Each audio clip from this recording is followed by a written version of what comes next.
I like to read other people's poems before I read mine. It kind of damns me in a way because they're inevitably far, far more accomplished. But so what, right? So I'd like to start, and I'm just going to read a few new ones of mine, but I'd like to start with this poem by Charles Wright. I think we probably all love Charles Wright, called Ars Poetica. Showing my age here. I like it back here, under the green swatch of the pepper tree and the aloe vera. I like it because the wind strips down the leaves without a word. I like it because the wind repeats itself, and the leaves do. I like it because I'm better here than I am there. Surrounded by fetishes and figures of speech, dog's tooth and whale's tooth, my father's shoe, the dead weight of winter, the inarticulation of joy. The spirits are everywhere. And once I have them called down from the sky and spinning and dancing in the palm of my hand, what will it satisfy? I'll still have the voices rising out of the ground, the fallen star my blood feeds, this business I waste my heart on, and nothing stops that. So again, that's not mine, Charles Wright. Now it's me.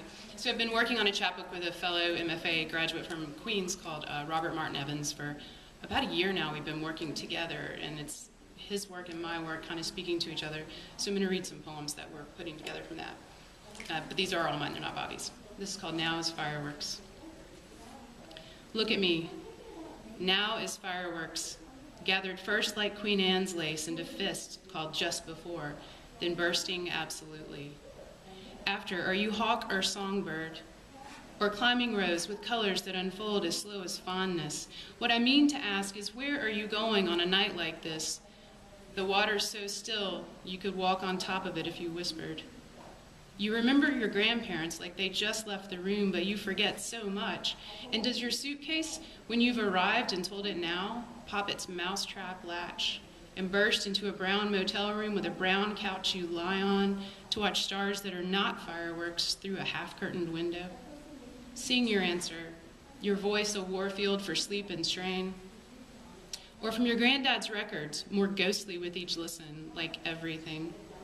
Play the perfect lady singer's lamentation, like a hand grabbing for the falling, like the buried and forgotten, like a train's long wavering horn. Or, because all the sorry eyes in the world won't get you back across this water, take me there with you. I'll ride quiet.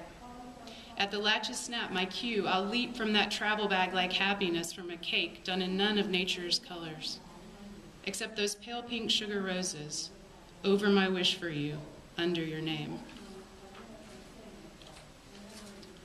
Where are? On me like a spider, full of poison, full of plans, and all my hands are after you, are after anything not to drop, because it's 100% shining here. No fog, no cotton, no more broad hands. To stop, to catch this wrong wide light, and everywhere I look, I see myself. Each fluorescent surface throwing knives, missing nothing, shining like that smile the dentist gives you. Only a madman. All of us wish, like drowned change, for the warm pockets we flew from, for the hands that sent us. And the movies are wrong. Only a madman rides a time machine into the future.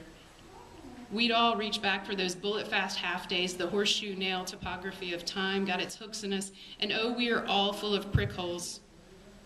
I punch in the date we met. It's a too-fast ride, flashy, regret-filled, and wait at that mirror bar, vowing to flee before you see me. But watch. Light dots in my eyes like a starlet, despite the warnings, despite knowing where the bones will be, I dive in. About two more. Analemma. Figure 8 on the globe, drawn in the far Pacific.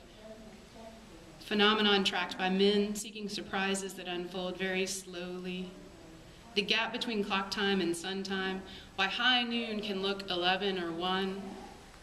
All perspective, trick of axis tilt and elongated orbit. How inconstant. How unabiding the sun must have seemed before we saw the shifting had always been our own. And lastly, the lie and how we told it. Any of you guys Yola Tango fans? Yeah. I like to get titles from song lyrics, so that's a Yola Tango reference there for you. The lie and how we told it. The stars, yes, searing and separate and enough until someone says constellation to organize in order to remember. Until someone says why, and fuck all, the answer comes in lines crossing only one kind of distance, pressing flat against our first half-minute maybe, those cold floor hours from which you still run. The truth reads like a t-shirt. You can't look back until you're past it. And here's the brink where, just like people, we rush the pictures into albums so we can tell ourselves what happened. Thanks.